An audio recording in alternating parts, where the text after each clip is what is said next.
الحمد لله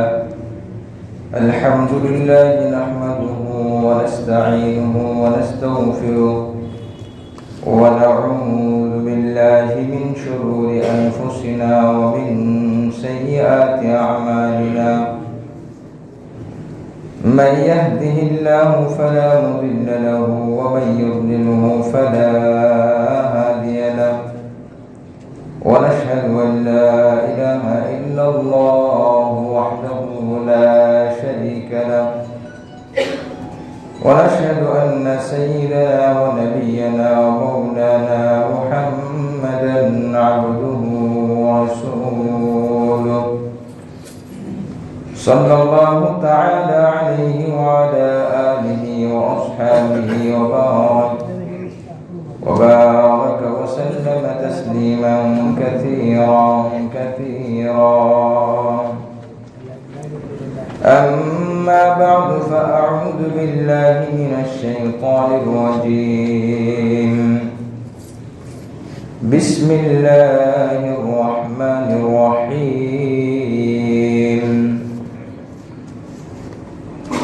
يا أيها الذين آمنوا أطيعوا الله وأطيعوا الرسول ولا تبطلوا أعمالكم وقال تعالى ولا تكونوا كالتي نقضت غزلها من بعد قوة أنكاثا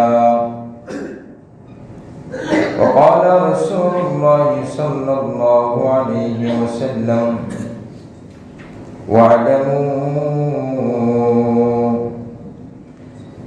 أن لن يدخل أحدكم عمله الجنة وإن أحب الأعمال أدومها إلى الله وإن قل أو كما قال عليه الصلاة والسلام سبحانك لا علم لنا إلا ما علمتنا إنك أنت العليم الحكيم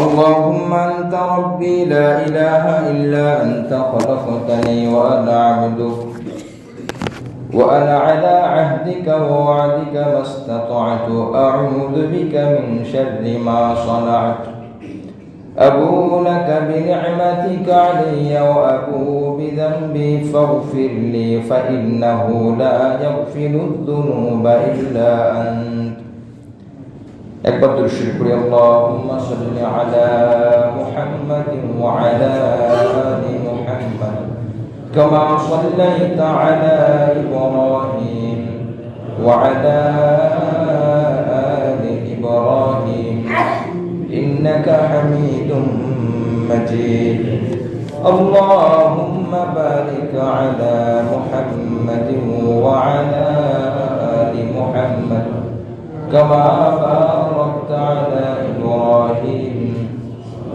وعلى آل إبراهيم إنك حميد مجيد সম্মানিত মুসল্লিয়ান ইকরাম আজ 1445 হিজরির দশমতম মাস শাওয়াল মাসের 2 তারিখ প্রথম জুমআ আল্লাহ রাব্বুল আলামিন আমাদেরকে রমজানের পরে প্রথম জুমআর নামাজ আদায় করার জন্য আসার তৌফিক দান করেছেন শুকরিয়া আদায় করি আলহামদুলিল্লাহ গত শুক্রবার গত জুমআ ছিল রমজানের জুমআ যেই জুমআর এক শুক্রবার 70টি জুমআর ফজিলত সুবহানাল্লাহ এক সপ্তাহের ব্যবধানে একই জুমআর আমল একই কিন্তু গুরুত্বের জায়গা ফজিলতের জায়গা বেশ কম গত জুমআয় ছিল 70 এখন একে এক এই জন্য সময়ের মূল্য অনেক বেশি আল্লাহ পাকের কাছে যার জন্য সময়ের উদ্দেশ্যে আল্লাহ একটি সূরা নাযিল করেছেন সময়ের কসম করে শপথ করে সূরাতুল আসর আল্লাহ পাক বলেন ওয়াল আসর, সময়ের কসম, আসরের কসম। আসর শুধু আসরের সময় না, এটা সাধারণ সময়ের উদ্দেশ্য হতে পারে, আসরের সময় হতে পারে। আসরের সময় যদি হয় সেটিও সময়। এই জন্য আল্লাহ পাক করেন সময়ের কসম। কি বলতে চান আল্লাহ পাক? ইন্নাল ইনসানা লাফি খুসর, যে সমস্ত মানুষ ক্ষতিগ্রস্ত মধ্যে, সব মানুষ ক্ষতির মধ্যে আছে। শুরুতে বলে দিলেন যে আমি আল্লাহ সময়ের কসম করে বলছি সকলে ক্ষতিগ্রস্তের মধ্যে। এখন ক্ষতি থেকে বাঁচার উপায় কি আল্লাহ নিজে বলে দিলেন। এই সূরার মধ্যে 4টি বিধান। ইল্লাল্লাযীনা আমানু, যারা ঈমান আনলো, ঈমান এনেছে। তার মানে বোঝা গেল যারা ঈমান আনেনি তারা ক্ষতির মধ্যে, তারা বাদ, তারা সার্বক্ষণিক ক্ষতির মধ্যে। দুই প্রকার বাক্য থাকে। কিছু বাক্য শুরু হয় ক্রিয়াবাচক শব্দ দিয়ে, কিছু বাক্য শুরু হয় বিশেষ্য বা বিশেষণ দিয়ে।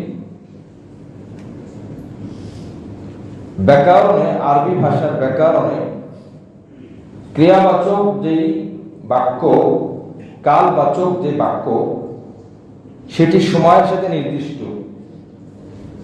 যেমন বলা হলো সে এসেছিল, মানে ইতিপূর্বে, সামনে না। বলা হচ্ছে এখন সে আসছে, এখনো এসে পড়েনি, এসে পারেনি, তো বর্তমান। সে আসবে, ভবিষ্যৎ। তো কালবাচক যে বাক্য আছে আরবিতে, এটি সময়ের সাথে সম্পৃক্ত। ওই সময় আগেও নাই, পরেও নাই। কিন্তু যেটি বিশেষ্য বাচক বাক্য বা বিশেষণ, সেগুলো সময়ের সাথে সম্পৃক্ত না। এটা সব সময়ের সাথে, এটার অতীত নাই, এটার বর্তমান নাই, এটার ভবিষ্যৎ নাই, সব সময় এটা জড়িত। এটার অর্থ যেমন সূরা ইখলাসের মধ্যে আসছে, কুল, হে নবী আপনি বলুন, হুয়াল্লাহু আহাদ, আল্লাহ এক। এই ক্রিয়াবাচক না, কালবাচক না। আল্লাহ এক কোন সময়ের জন্য? আজীবনের জন্য। তার শুরুও নাই, বর্তমান নাই, ভবিষ্যৎ নাই। আমি যে কথাটি বলতে চাচ্ছি যে সূরা আসরের মধ্যে আল্লাহ পাক ক্রিয়াবাচক আনেননি, ক্রিয়াবাচক কালবাচক, এটার সময়ের সাথে সম্পৃক্ত। আল্লাহ পাক বলেন সব মানুষ ক্ষতির মধ্যে আছে। সব মানুষ ক্ষতির মধ্যে ছিল বলেন নাই, সব মানুষ ক্ষতির মধ্যে আছে বলেন নাই, সব মানুষ ক্ষতির মধ্যে থাকবে বলেন নাই। আল্লাহ বলেন সব মানুষ ক্ষতির মধ্যে সার্বক্ষণিক পাবে। এখান থেকে আল্লাহ পাক ঈমানদারদেরকে বের করলেন। হ্যাঁ, যারা ঈমানদার তারা ক্ষতি থেকে বেঁচে গেল। ইল্লাল্লাযীনা আমানু ওয়া আমিলুস সালিহাত। এরপর আল্লাহ পাক বলেন একই সাথে 4টি শর্ত থাকতে হবে, 4টি গুণ। 2 নম্বর, তার নেক আমল, ভালো কাজ, ভালো আমল থাকতে হবে। তো এই কথাটা দ্বারা ঈমানদারদের মধ্যে 2টা ভাগ হয়ে গেছে। এক দল ঈমানদার যারা ভালো আমল করে না, আরেক দল ঈমানদার যারা ভালো আমল করে। তাহলে যারা ঈমানদার, ইল্লাল্লাযীনা আমানু ওয়া আমিলুস সালিহাত, সালিহ মানে ভালো কাজ, আমল মানে তো আমল। যে ঈমানদার ভালো আমল করে সে ক্ষতি থেকে বেঁচে গেল, যে ঈমানদার ভালো আমল করে না সে ক্ষতির মধ্যে পড়ে গেল। বোঝা গেল ঈমানদার 2 প্রকার। এখন আমি শুধু ঈমান আনলাম, আমি কোনো নেকির কাজ করি না, আমল করি না, আল্লাহ পাক বলে তুমি ক্ষতির মধ্যে আসো, তুমি ক্ষতির মধ্যে আসো, তুমি শাস্তির মধ্যে আসো। দুনিয়াতে আমার ক্রোধে আসো তুমি। আল্লাহ পাকের ক্রোধ সবথেকে বড় শাস্তি। কারণ আল্লাহ পাকের ক্রোধ যার উপর আছে সে কোথাও শান্তি পাবে না। আল্লাহ পাকের সন্তুষ্টি যার উপর আছে সে আগুনে গেলেও শান্তি পাবে। সুবহানাল্লাহ। আমাদের নবীর শরীর থেকে রক্ত বের হচ্ছে, কিন্তু নবীর মনে এক প্রকার শারীরিক কষ্ট আছে, মানসিক কোনো পেরেশানি নাই, কষ্ট নাই। কারণ আল্লাহর সন্তুষ্টি আমাদের নবীর উপর আছে। সুবহানাল্লাহ। একজন মানুষ খুব অসুস্থ, ঈমান ভালো, আমল ভালো, আল্লাহ পাকের সন্তুষ্টি তার উপর আছে, তাহলে সে এই অসুস্থ অবস্থাও সে ভালো। হযরত আইয়ুব আলাইহিস সালামের ঘটনা আমরা জানি, কোরআনে আসছে। একজন নবী বছরের পর বছর, প্রায় 7 বছরের কম বেশ শারীরিক অসুস্থতা, স্ত্রীরা চলে গিয়েছে, সন্তান মারা গেছে, সম্পদ ধ্বংস হয়ে গেছে, কিন্তু আল্লাহ পাক বলেন আমি তোমার উপর সন্তুষ্ট আছি। বলেন তো সে সফল নাকি সে ক্ষতিগ্রস্ত? কোরআনের মধ্যে 23 নম্বর আল্লাহ পাক বলেন অমিল্লাহুম মা'হুম রাহমাতাম মিন্না, আমি তোমার উপর যেহেতু সন্তুষ্ট আছি, তোমার উপর খুশি আছি, আমি তোমার উপর কষ্ট দিয়েছিলাম, তোমাকে কষ্ট দিয়েছি, কিন্তু আমি খুশি হয়ে, আমি তোমার উপরে রাগ হয়ে কষ্ট দিই নাই। এই জন্য কাছের মানুষ যখন ঘুষি মারে, চিমটি মারে, এটা কষ্ট লাগে না।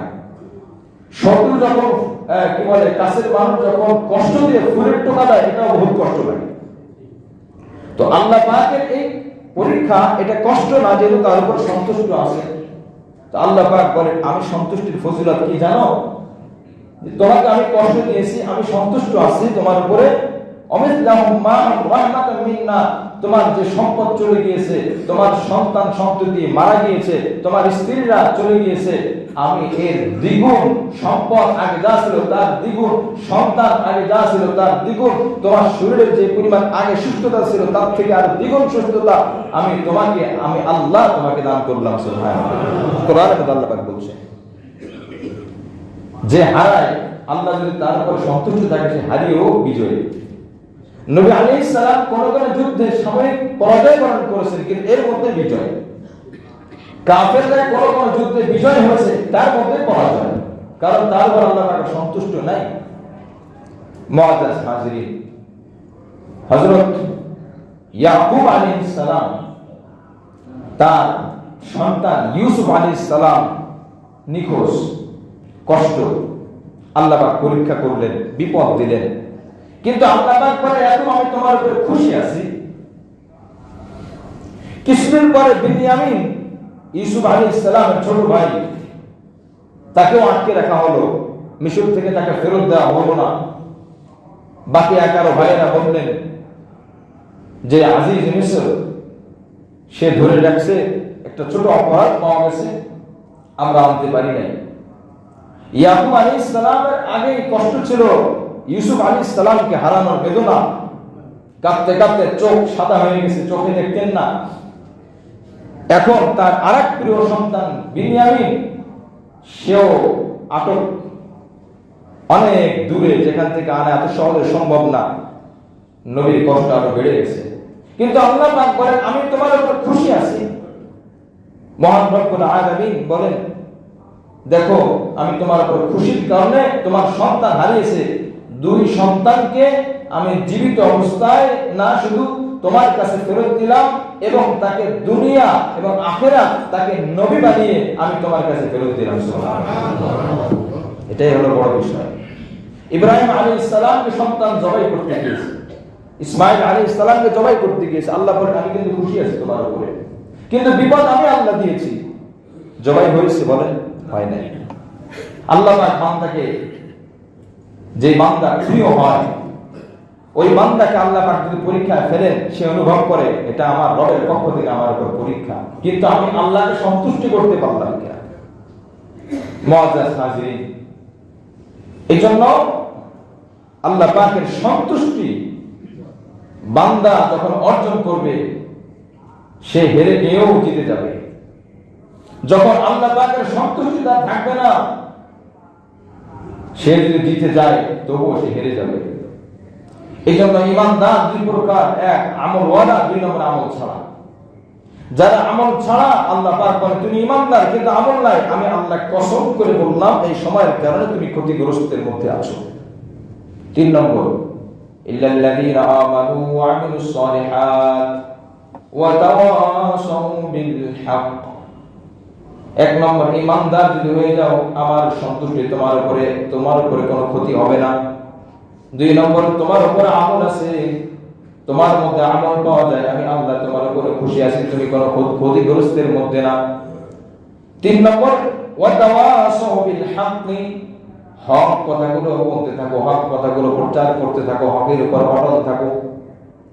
আল্লাহ কেমন যেন বললেন, তোমার ঈমান আছে, তোমার আমল আছে, কিন্তু তোমার যদি হক না থাকে, হকের উপর না থাকো, হক কথাগুলো না বলো, হক প্রচার না করো, তুমি বান্দা ঈমানদার হয়েও, তুমি বান্দা আমলওয়ালা হয়েও তুমি কিন্তু ক্ষতিগ্রস্তের মধ্যে পড়ে যাবে। এই চারটি গুণ প্রত্যেকের মধ্যে, এটা এমন না যে কোনো একটা হলে হবে, এটা অপশন না। এ বি সি ডি কোনটা নেবা তুমি, না, সবগুলো নিতে হবে। পরীক্ষার এই প্রশ্নটা কোনো অপশন দেওয়া হয় না, ইচ্ছা অধিকার না। ঈমান আছে, অনেকে মনে করতে পারে আমার তো ঈমান আছে, আমার আমল আছে, একটু হক কথা না বলে কি হচ্ছে। আল্লাহ বলেন, আমি আল্লাহ সময়ের কসম করে বললাম, তুমি সত্য কথা যদি না বলো, তুমি ক্ষতিগ্রস্তের মধ্যে পড়ে আসো। তুমি যদিও মনে করো তুমি সুখী, তুমি যদিও মনে করো তুমি সুস্থ, তুমি যদিও মনে করো তোমার কোনো বিপদ নাই, তুমি যদিও মনে করো তোমার কোনো পেরেশানি নাই, আমি আল্লাহ তো মনে করো অসন্তুষ্ট আছে, আমি আল্লাহ যার উপরে অসন্তুষ্ট আছে, দুনিয়ার সব যদি তার হয় তবুও সে শান্তি পেতে পারে না। দুইজন বাদশা, সুলাইমান একজন বাদশা, বখতিয়ার আরেকজন, নমরুজ একজন বাদশা। নমরুজ পুরো বিশ্বের বাদশা ছিল, বখতিয়ার বিশ্বের বাদশা ছিল, সুলাইমান আলাইহিস সালাম বাদশা ছিলেন। সুলাইমান আলাইহিস সালাম পুরো পৃথিবী পেয়েও আল্লাহর সন্তুষ্টি অর্জন করতে পেরেছে। আল্লাহ পাক বলে, আমি তোমার উপর সন্তুষ্ট আছি। আর বখতিয়ার আর আপনার নমরুজ দুইজনের শাসন করেছে, কিন্তু আল্লাহ পাক বলে, আমি তোমাদের উপর সন্তুষ্ট না। যার ফলাফল কি হলো, দুনিয়া থেকে বিদায় হওয়ার পরে এখন তোমরা আযাবের মধ্যে আছো। সুলাইমান পুরো বিশ্ব জগৎ, বিশ্বের মধ্যে পুরো পৃথিবী পরিচালনা করেছে। তো আমি আল্লাহ তার মওতের পর তার সম্মান কিন্তু কখনো কমাইনি, তার সম্মান আমি আল্লাহ এবং তার ইজ্জত, তার নিয়ামত আমি আল্লাহ দিন দিন বাড়িয়ে দিয়েছি। সুবহানাল্লাহ। এজন্য ঈমানদার ঈমান আনা, 2 নম্বর আমল থাকতে হবে, 3 নম্বর হক কথাগুলো বলতে হবে। আমি শুধু ঈমান আনলাম আর আমল করলাম, আমার পরিবার পরিজনকে, আমার কাছের লোকদেরকে আমি ভালো কথাগুলো বললাম না। হিকমতে বলতে হবে, হাসিতে খুশিতে বলতে হবে, যে যেভাবে পারে সেভাবে তাকে বলা, যেন সংশোধন হয়ে যায়। উদ্দেশ্য হলো কষ্ট দেওয়া না, উদ্দেশ্য সংশোধন করা। অনেক সময় অনেক ওয়াজের মাধ্যমে বন্ধুর পরিবর্তন হয় না, যে পরিবর্তনটা একজন বন্ধু আর একজন বন্ধুকে করতে পারে। বহু ওয়াজ শুনছে, নামাজের ওয়াজ, কাজে আসে না, নামাজ পড়তে পারে না, সত্য কথা বলে নাই। বন্ধুর সাথে একজন আরেকজনের সাথে সম্পর্ক ভালো, সত্যবাদী বন্ধু বলে, দোস্ত আর মিথ্যা কথা বলিস না, বড় কষ্ট লাগে, মিথ্যা কথা বললে কিন্তু তোর সাথে আমি চলবো না। এই কথা যখন শুনে তখন সে বলে, না এটা তো আসলে ঠিক না, মিথ্যা কথা একদম পাপ, আবার বন্ধু হারানোর দরকার নাই, অটোমেটিক সে সত্যবাদী হয়ে যায়। সুবহানাল্লাহ। শুধু একজনের উপর দায়িত্ব না, আমার দায়িত্ব আছে, আপনার দায়িত্ব আছে, সমাজের দায়িত্ব আছে, পরিবারের দায়িত্ব আছে, প্রত্যেকের জায়গা থেকে দায়িত্ব আছে। ওয়াতাওয়াসাউ বিল হাক্কি, সত্য কথাগুলো বলা। সুতরাং যার মধ্যে ঈমান আছে, যার মধ্যে আমল আছে, যার মধ্যে সত্য কথাগুলো বলার অভ্যাস আছে, সত্য কথাগুলো বলতে পারে, আল্লাহ পাক বলেন তোমরা ক্ষতিগ্রস্তের মধ্যে পড়বে না, আমার সন্তুষ্টি তোমাদের উপরে আছে। সুবহানাল্লাহ।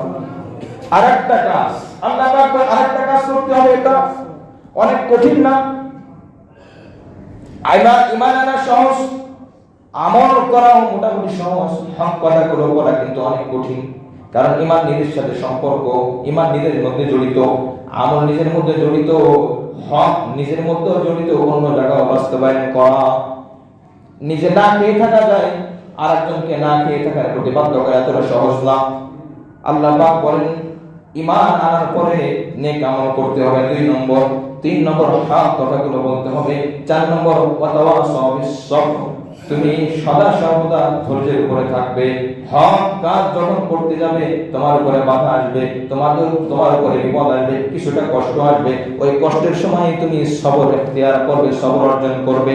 ঈমান আনলাম, আমল করলাম, হক কথাগুলো বললাম, সবর করতে পারলাম না, আল্লাহ পাক বলেন তুমি কিন্তু এখনো সুখী হতে পারো নাই, আমার সন্তুষ্টি তোমার মধ্যে এখনো আসে নাই।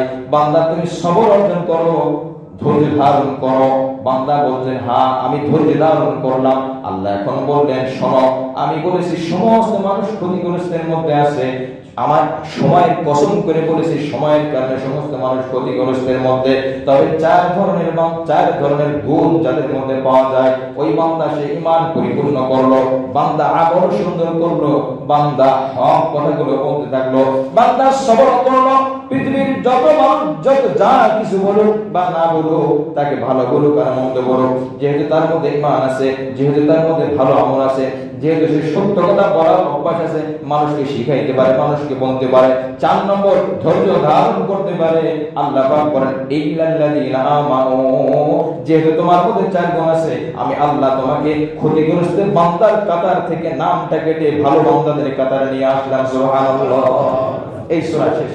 এই একটা সূরা ইমাম শাফি রাহমাতুল্লাহ আলাইহি বড় মুহাদ্দিস, উনি বলেন ওনার অভিমত, এই সূরার মধ্যে আমি যা পেয়েছি আমার মনে হয় পুরো কোরআনে যদি কোনো আয়াত নাযিল না হতো, এই একটা সূরাই মানুষের হেদায়েতের জন্য যথেষ্ট হতো। সুবহানাল্লাহ। ঈমানের মধ্যে সব চলে আসে, আমলের মধ্যে সব চলে আসে। আমলের মধ্যে নামাজ বলেন, রোজা বলেন, আলাদা সব বলা লাগে না। আপনি সন্তানকে স্কুলে পাঠানোর সময় বলে দিলেন স্যার যা বলবে তা কিন্তু করবে, তাহলে এই কথার মধ্যে স্যার যে কথাগুলো আলাদা আলাদা বলবে সব এর মধ্যে আছে। স্যার সত্য বলবে, এটা মানবে। স্যার ঠিকমতো পড়ালেখা করতে বলবে, ওইটাও মানবে। ক্লাসে দুষ্টামি করবে না, স্যার নিষেধ করবে দুষ্টামি করতে, এটাও করবে না, স্যারের কথা মানবে। আলাদা না। যদি এক কথার মধ্যে নিয়ে আসি, এক কথায় স্যার যা বলবে তুমি তাই করবে। এই কথার মধ্যে স্যার যদি 100 কথা বলে, ওই 100 কথা মানলে এই একটা কথা মানা, একটা কথা মানলে 100 কথা মানা হয়। তো উনি বলেন যে কোরআনে কারীম আর কোনো আয়াত দরকার নাই, আমল দ্বারা বান্দার জীবনে, দৈনন্দিন জীবনে, মাসিক, প্রত্যেক মাসে, প্রত্যেক সপ্তাহে, বাৎসরিক যত আমল আছে সব আমল এই আমলের মধ্যে চলে আসছে। সুবহানাল্লাহ। এই জন্য বলতেছিলাম, সময়ের ব্যবধানে মানুষের জীবন পরিবর্তন হয়, জীবন দামি হয়। সময়ের ব্যবধানে জীবন পরিবর্তন হয়। সময় পার হয়ে গেছে, জীবনটা পার হয়ে গেছে, কিন্তু ধরে রাখতে পারলে এটা দামি হয়ে গেলাম। তো আমি যে আয়াতগুলো তেলাওয়াত করলাম, রোজা চলে গেছে, রোজা থেকে দুটি জিনিস, মৌলিকভাবে দুটি বিষয়। 1 নম্বর হলো যে রোজার যে শিক্ষা, রোজার যে করণীয় আমলগুলো আগেও আংশিকভাবে বলা হয়েছিল, এই বিষয়গুলো আমাদের খেয়াল করা, রোজার শিক্ষা যেন আমি ধরে রাখতে পারি। এই জন্য আল্লাহ পাক রব্বুল আলামিনের পবিত্র কালামুল্লাহ সূরা মুহাম্মাদের 33 নম্বর আয়াত তেলাওয়াত করছি। 1 নম্বর যে বিষয়, রমজানে কিন্তু আমরা অনেক আমল করছি। রোজা রাখা, কোরআন তেলাওয়াত করা, জিকির আজকার করা, তাসবিহ তাহলিল করা, তারাবির নামাজ পড়া, তাহাজ্জুদ নামাজ পড়া, ইফতার করানো, দান করা, নির্মাণে দেওয়া, কত আমল। তো 1 নম্বর যে বিষয় খেয়াল করে, এই আমলগুলো করছি, আমলের বিনিময়ে আল্লাহ পাক সন্তুষ্ট হবে এই আশায় তো বিপদ কথা ঠিক কিনা? এমন কেউ চাবে না যে আমি এমন কোনো কাজ করি যে কাজের দ্বারা আমার আমলগুলো নষ্ট হয়ে যায়। আল্লাহ পাক বলেন ইয়া আইয়ুহাল্লাযীনা আমানু, হে ঈমানদাররা, আতিউল্লাহ ওয়া আতিউর রাসূল, আল্লাহ এবং আল্লাহর রাসূলকে অনুসরণ করো। ওয়া লা তুবতিলু আমালাকুম, তোমাদের আমলকে তোমরা নষ্ট করে দিও না, তোমাদের নেকির কাজকে নষ্ট করে দিও না। তার মানে বোঝা গেল নেকি যেটা অর্জন হয়েছে এটা নষ্ট হতে পারে, গুনাহের কারণে নষ্ট হতে পারে। সূরা নাহলের আয়াতের মধ্যে আল্লাহ পাক বলেন ওই মহিলার মতো হইও না যে মহিলা রশি পাকিয়েছে, রশি পাকানোর পরে, রশি গিট্টু শেষ করার পর যে রশি ছেড়ে দেয়, লম্বা সময় ধরে রশি পাকানোর পরে ছেড়ে দিলে যেই সেই আগের মতো হয়ে যাবে। তা আমল করার পরে তুমি যদি এমন কাজ করো যে কাজের দ্বারা তোমার আমল নষ্ট হয়ে গেল, তাহলে তোমার এই কাজটা শুধু কষ্টই হলো, এর কোনো বিনিময় হলো না। এই জন্য বিনিময় যদি না হয়, এটা তো মানুষ, বুদ্ধিমান মানুষ বলে না যে আমি বিনিময়ে, তো আমার পরীক্ষা 10 বছর যাবত পড়ালেখা করছে, ভালো ছাত্র, 9 পর্যন্ত পড়ছে, 9 ভালো পরীক্ষা দিয়েছে, খুব ভালো নম্বর পেয়েছে, কিন্তু 10ম বছরে, 10 বছরে যখন এসএসসি পরীক্ষা দিবে, এখন সে ভালো করে পরীক্ষাটা দিলে A+ পাবে বা GPA 5 পাবে, ভালো নম্বর করতে পারবে। কিন্তু পরীক্ষার হলে গিয়ে 3 ঘন্টা সময় থাকে, সে করলো কি, সময়টা নষ্ট করলো, যা আছে তা লিখে আসলো। বলেন এই 9 পর্যন্ত প্রত্যেক ক্লাসে সে ফার্স্ট হতো, যতই সে ভালো নম্বর করুক, কিন্তু ওই 10 বছরে এসএসসি পরীক্ষা হলের মধ্যে যদি সে 3 ঘন্টা সময় সুন্দর করে না লেখে, যতই তাকে প্রমাণ করা হোক, সে কি এই এসএসসি পরীক্ষার নম্বর পাবে? পাবে না। পুরো 10 বছর আমাদের মাটি হয়ে গেল। তো আল্লাহ পাক বলেন এরকম হয় না, যার কারণে তোমার আমল নষ্ট হয়। এই জন্য আমল নষ্ট হয় বহুত কারণে। গত বেশ অনেকদিন আগে আমি এটার উপরে লম্বা আলোচনা করেছিলাম, কয়েক জুমা, যে কি কি কারণে নেকি নষ্ট হয়। এই আমলটা বেশি দরকার, নেকি কি, কোন কোন কাজে নেকি অর্জন হয়, এটা মোটামুটি সবাই বলতে পারে। যে কিছুই জানে না তার কাছে জিজ্ঞাসা করেন, ভাই বলো তো কি কি কাজ করলে আমল নামায় সব আসে, তো সেও বলতে পারবে। আর কিছু না আমার বলতে একটু বলতে পারবে যে নামাজ পড়লে সব হয়, আমি জানি, সুবহানাল্লাহ বললে সব হয়, সত্য কথা বললে সব হয়, অত এতটুকু সে বলতে পারবে। বিধর্মীকেও যদি জিজ্ঞাসা করেন মুসলমান ধর্মের কত কাজ আছে, ভালো কাজ করলে তো সব হয়, বলেন তো এরকম একটা বলেন তো যেটি করলে মুসলমানের আমলে এটাকে নেকি লেখা হয়, তো সেও বলতে পারবে। এটা কঠিন বিষয় না, কিন্তু মূল বিষয় হলো আমার এটা সংরক্ষণ আমি কিভাবে করবো। আল্লাহ পাক বলে নষ্ট করো না, তার মানে বোঝা গেল যে নষ্ট হতে পারে এমন কাজ আছে, তো ওই জিনিসগুলো তো আমার জানা দরকার। মুসলিম শরীফের 2581 নম্বর হাদিস, আল্লাহ রাসূল সাল্লাল্লাহু আলাইহি ওয়াসাল্লাম জিজ্ঞাসা করলেন, বলো তো মাল মুফলিস, অসহায় কে, অসহায় কে, গরীব কে? সাহাবায়ে কেরাম বললেন যে আমরা জানি মাল্লা দিরহাম লাহু ওয়ালা মাতা, যার কাছে টাকা পয়সা নাই সে অসহায়, ফকির, মিসকিন, গরীব মানুষ। আল্লাহ রাসূল বললেন আল মুফলিসু মিন উম্মতি ইয়াতি ইয়াউমাল কিয়ামাতি বিসসালাতিন ওয়া সিয়ামিন ওয়া যাকাতিন। না না না, তোমরা মনে করেছো যার কাছে টাকা নাই, পয়সা নাই, সম্পদ নাই, সে গরীব, সে অসহায়। আমি রাসূল বলতেছি, আমি রাসূল বলি অসহায় ওই ব্যক্তি না। আমি নবী, তো আমার কাছে কোনো সম্পদ নাই, আমার উপরে যাকাত নেওয়া যদি বৈধ থাকতো আমি যাকাত নিতে পারতাম, আমার কাছে ওই পরিমাণ টাকা নাই। কিন্তু আমার উদ্দেশ্য হলো আখিরাতের জীবনের অসহায়কে। আল্লাহ রাসূল বলেন যে ব্যক্তি ইয়াতি ইয়াউমাল কিয়ামাতি বিসসালাতিন, অনেক নামাজ নিয়ে আল্লাহ পাকের দরবারে উঠছে, নফল নামাজ, ওয়াজিব নামাজ, সুন্নাত নামাজ, ফরজ নামাজ, ওয়া সিয়ামিন, অনেক রোজা আছে, ফরজ রোজা রেখেছে, নফল রোজা রেখেছে, সুন্নাত রোজা রেখেছে, ওয়াজিব রোজা রেখেছে, ওয়া যাকাতিন, এবং আর্থিক দান, আর্থিক ইবাদত, সে দান করেছে, যাকাত দিয়েছে, কুরবানি করেছে, সদকা ফিতর দিয়েছে, নফল দান করেছে, কত জায়গায় তার দান আছে, এই সব করছে। করার পরে দুনিয়াতে এমন এমন কিছু কাজ করে আসছে, এমন কিছু অপরাধ করে আসছে, ওই অপরাধের কারণে আল্লাহ পাক রব্বুল আলামিন বলেন তোমার আমল তো অনেক ছিল, কিন্তু আমি হিসাব নেব। আল্লাহ পাক হিসাব নিতে গিয়ে দেখা গেল সে যত আমল নিয়ে উপরে উঠছিল, আল্লাহ পাক বলেন এই আমলগুলো আজকে কোনো কাজে লাগবে না, তোমার বদ আমলের কারণে এই নেকির কাজগুলো সব নষ্ট হয়ে গেল, নাউযুবিল্লাহ। এখন পুরা খালি হয়ে যাবে। আল্লাহ রাসূল বলেন অনেক আমল নিয়ে উঠা, এটা বড় কারামতি না, এটা বড় মুআজিজা না, এটা বড় কোনো বাহাদুরি না, বীরত্ব না। আমি অনেক আমল করতে পেরেছি, এটা বড় কোনো বিষয় না। মূল বিষয় হলো আমার আমলটা আল্লাহর দরবারে পৌঁছানো কিনা, আমার আমলের নেকি আমি আল্লাহর কাছে নিতে পারলাম কিনা, এটা হলো আসল বিষয়, এটা হলো মূল বিষয়। আমি যা পড়িবা না পড়ি, পরীক্ষার হলে যদি আমি ঠিকভাবে উত্তর করে দিতে পারি, আমার ওই পরীক্ষার 3 ঘন্টা আমার 10 বছরের পড়া মূল বিষয় না। মূল বিষয় হলো পরীক্ষার হলে 3 ঘন্টার লেখা পরীক্ষক দেখবেন, আমার পরীক্ষার হলের লেখাগুলো যদি সুন্দর হয়ে যায়, আমি যতটুকু লিখতে পারবো অতটুকু আমি নম্বর পাবো। কিন্তু আমি অনেক পড়লাম, সারাদিন পড়লাম, সারা রাত পড়লাম, এত চেষ্টা করলাম, পরীক্ষার হল পর্যন্ত আমি আমার পড়াটা নিয়ে যেতে পারলাম না।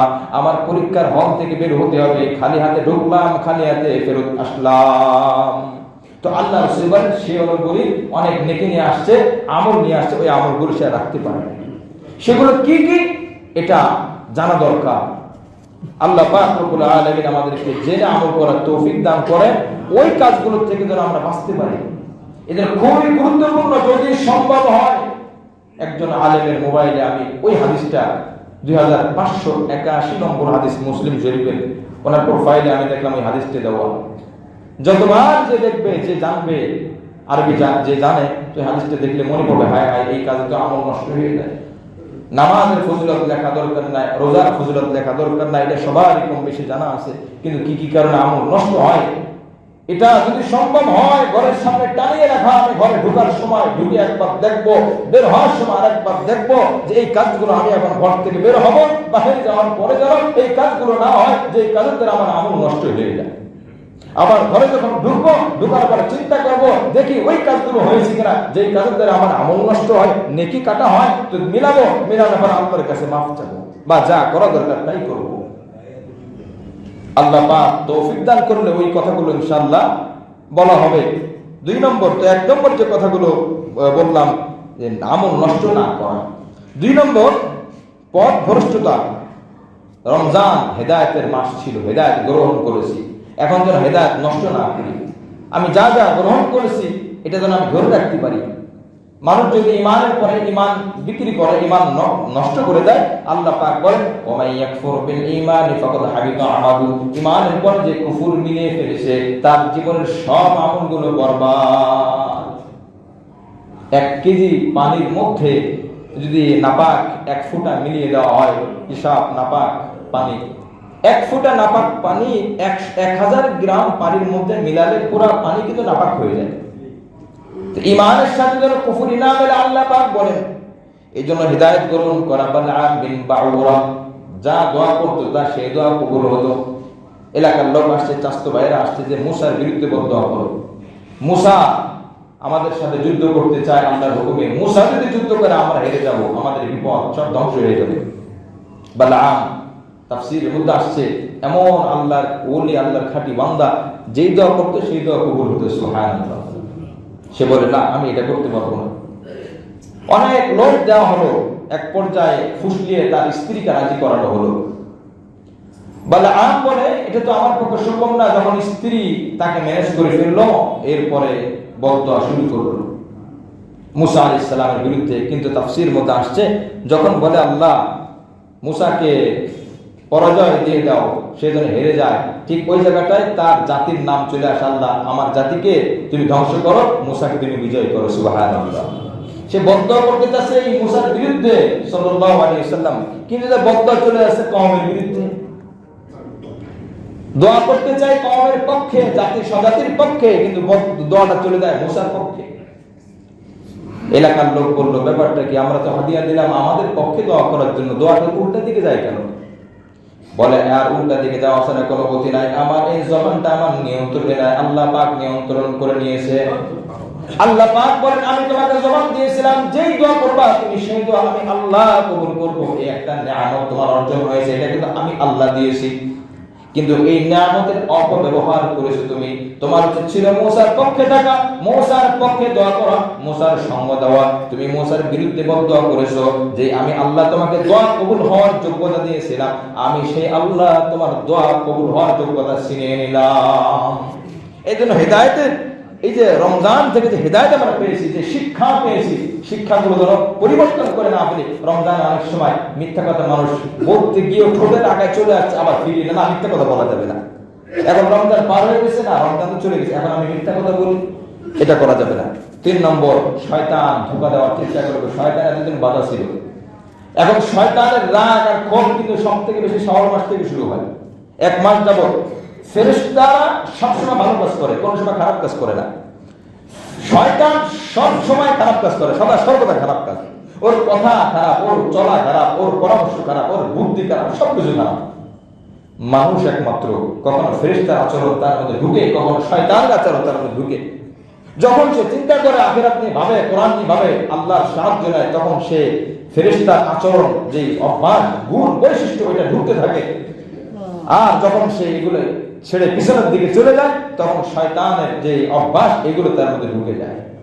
এই জন্য আল্লাহ পাক বলেন ইয়া বানি আদম লা ইয়াফতিনান্নাকুমুশ শাইতানু কামা আখরাজা আবাওয়াইকুম মিনাল জান্নাতি ইয়ানজিউ আনহুমা লিবাসাহুমা লিয়ুরিয়াহুমা সাওআতিহিমা ইন্নাহু ইয়ারাকুম হুয়া ওয়া ক্বাবিলুহু মিন হাইথু লা তারাউনাহুম। সূরা আরাফের 27 নম্বর আয়াত। আল্লাহ পাক বলেন হে বনি আদম, শয়তান যেন তোমাদেরকে বিপদের মধ্যে ফেলতে না পারে, খুব গুরুত্বের সাথে তোমরা খেয়াল করবে। কামা আখরাজা আবাওয়াইকুম মিনাল জান্নাহ, তোমাদের বাবা আদম আলাইহিস সালাম, তোমাদের মা হাওয়া আলাইহিস সালামকে জান্নাত থেকে বের করে দিয়েছে শয়তান। সুতরাং আমি আল্লাহ বললাম তোমাদেরকে যেন গুমরাহ করতে না পারে। ইয়ানজু আনহুমা লিবাসাহুমা লিউরিয়াহুমা সাওআতিহিমা, এরপর আল্লাহ বলেন ইন্নাহু ইয়ারাকুম হুয়া ওয়া কাবিলুহু মিন হাইতু লা তারাউনাহুম, জেনে রাখো শয়তান এবং তার সঙ্গপঙ্গ যারা আছে তারা কিন্তু তোমাদেরকে সদা সর্বদা সব জায়গা থেকে দেখে, আর তোমরা কিন্তু সরাসরি সচক্ষে তাদেরকে দেখো না। জোরে বলে সুবহানাল্লাহ। তো শয়তানকে দেখা যায় বাহ্যিকভাবে? না, দেখা যায় না, কিন্তু শয়তান আমাদেরকে দেখতেছে। এই যে এখন আমরা কথা বলতেছি, শয়তান দেখতেছে, শয়তান রাগ হচ্ছে, এই লোকগুলো কেন এই কথাগুলো শোনে, আমার উপর রাগ হইতেছে, এই লোক কেন এই কথাগুলো বলে। এই ভালো কথা বললে তার তো গা জ্বলে, তার চুলকানি বাড়ে, তার অ্যালার্জি বাড়ে, কি বলে কথা ঠিক কিনা? আমরা তাহাজ্জুদ পড়ি, তার কষ্ট বাড়ে, আল্লাহ পাক খুশি হন। যখন আমরা গুনাহ করি তখন আল্লাহ পাক কষ্ট পান, শয়তান খুশি হয়। মুহতারাম হাজির, এই জন্য শয়তান সব দিক থেকে দেখে। তো আল্লাহ পাক বলেন সে কিন্তু দেখে, তুমি দেখো না, এই জন্য তুমি এই কথা ভেবো না। শয়তান যেহেতু দেখে না তার মানে শয়তান নাই। মনে রাখো, আমি আল্লাহ তোমাকে দেখি, তুমি আমাকে দেখো না। আমি আল্লাহ যেমন আছি, ওই আমি আল্লাহ বলেছি, শয়তান কিন্তু আমার মাখলুক, আমার সৃষ্টি, সেও আছে। তবে পার্থক্য হলো সে মানুষদেরকে দেখতে পায় আর তাকে যোগ্যতা দেওয়া হয়েছে। শয়তান তো জিন জাতির একজন, জিন আগুনের তৈরি, ইবলিস শয়তান এটা আগুনের তৈরি জিন। জিনদেরকে একটা আলাদা ক্ষমতা দেওয়া হয়েছে, সে নিজেকে গোপন করতে পারে, সে গোপনে করতে পারে যেখানে মানুষ তাকে দেখে না, কিন্তু জিন এবং ইবলিস তারা মানুষদেরকে দেখতে পায়। এই জন্য আল্লাহ পাক সে কথাও বলে দিলেন লা তারাউনাহুম ইন্না জাআলনা আশ-শায়াতিনা আউলিয়া লিল্লাযিনা লা ইউমিনুন, আর আমি শয়তানকে বন্ধু বানিয়ে দিয়েছি যারা ঈমানদার না, তাদের বন্ধু হবে শয়তান। তো 3 নম্বর হলো আল্লাহ পাক বলেন ইন্না শাইতানা লাকুম আদুউন ফাত্তাখিযুহু আদুওয়া, শয়তান তোমাদের জন্য শত্রু, তোমরা তাকে শত্রু হিসেবে গ্রহণ করো। সূরা ফাতির আয়াত নম্বর 6।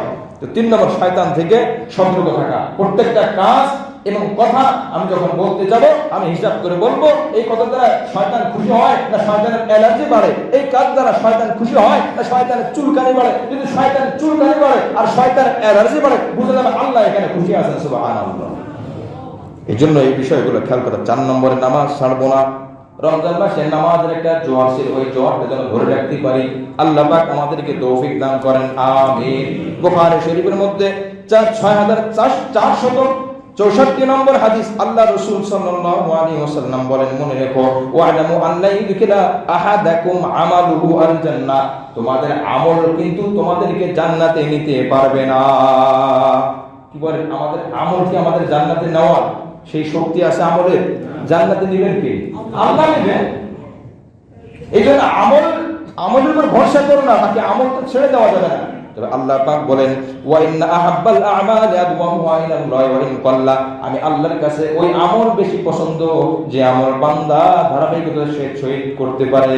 সুবহানাল্লাহ। এজন্য ধারাবাহিকতার সাথে রমজানের শিক্ষা ছিল নামাজ আদায় করব, এবং জামাতের সাথে যারা পুরুষ আছে আমরা চেষ্টা করতে পারি, পালন করতে পারি রমজানের আদর্শ, রমজানের শিক্ষা। আল্লাহ রমজানে তো জামাতে পড়েছি, এখনো চেষ্টা করতেছি, যদি কোনো কিছু ছুটেও যায় মাফ চেয়ে আবার আমি উঠবো। একটা বাচ্চা 1.5 বছরের 1 বছরের বাচ্চা 8 মাসের বাচ্চা, সে পড়ে যায় আবার ওঠে, পড়ে যায় আবার ওঠে, পড়ে গিয়ে এ কথা চিন্তা করে না পড়ে গেলে তো অসুবিধা, হাঁটু ভেঙে যাবে, পা ভেঙে যাবে, পা ছুটে যাবে, ব্যথা পাবো, থাক দরকার নাই, হাঁটবো না, এই কথা ভাবলে কোনোদিন সে হাঁটতে পারবে? বাপ মা যদি চিন্তা করে আমার বাচ্চা পড়ে গেলে তো তার পা ব্যথা হবে, থাক সারাদিন 2 বছর পর্যন্ত কোলে নিয়ে রাখে, সারাদিন কোলে নিয়ে রাখলে সে কি হাঁটতে পারবে? পড়ে তো যাবে বান্দা, কিন্তু পড়ে থাকবে না, পড়ে গিয়ে সেখান থেকে উঠে সে নিজেকে শুধরে নেবে। এইভাবে করতে করতে একদিন তার শরীর শক্তি আসবে, এখন সে নিজে তো পড়বে না, বরং আরো 10 জন পড়ে গেলে তাদেরকে সে রক্ষণাবেক্ষণ করে তাদেরকে স্থির করতে পারবে। সুবহানাল্লাহ। এই জন্য পড়ে যাব, কিন্তু আমি হেরে যাব না, পড়ে যাব, আমি পড়ে থাকবো না। কি বলেন কথা ঠিক কিনা? আমার নামাজের মধ্যে শয়তান ধোঁকা দেবে। ফজরের নামাজের সময় কি সুন্দর জামাতে আসলাম, এখনো জামাতে আসতে হবে, শয়তান ধোঁকা দিবে, হাত পা টিপে দিবে। আসরের নামাজের সময় আল্লাহ রাসূল বুখারী শরীফের মধ্যে 552 নম্বর হাদিস, আল্লাযী তাফুতু সালাতুল আসর ফাকান্নামা উতিরা আহলুহু ওয়া মালু, যার আসরের নামাজ ছুটে গেল তার কেমন যেন সন্তান সন্ততি, তার সব সম্পদ ধ্বংস হয়ে গেল। একজন মানুষের সবকিছু ধ্বংস হয়ে গেলে, হারিয়ে গেলে যেমন কষ্ট লাগে, আল্লাহ পাক বলেন বান্দা তোমার এই নামাজ ছুটে গেলে এর থেকে বেশি তোমার ক্ষতি হবে। এটা তুমি এখন বুঝবা না, তুমি মৃত্যুবরণ করার পরে বুঝতে পারবা। মুআজ্জাজ হাজিরিন, আরো কিছু আমল আছে, আরো কিছু কথা আছে, তা আমরা আপাতত জানলাম। আমল নষ্ট করা যাবে না, কি কি কারণে আমল নষ্ট হয় সেটাও জানবো। 2 নম্বর, আমাদের শয়তান হেদায়েত গ্রহণ করার পর হেদায়েত যেন আমরা উপেক্ষা না করি। 3 নম্বর, শয়তানকে শত্রু হিসেবে গ্রহণ করব।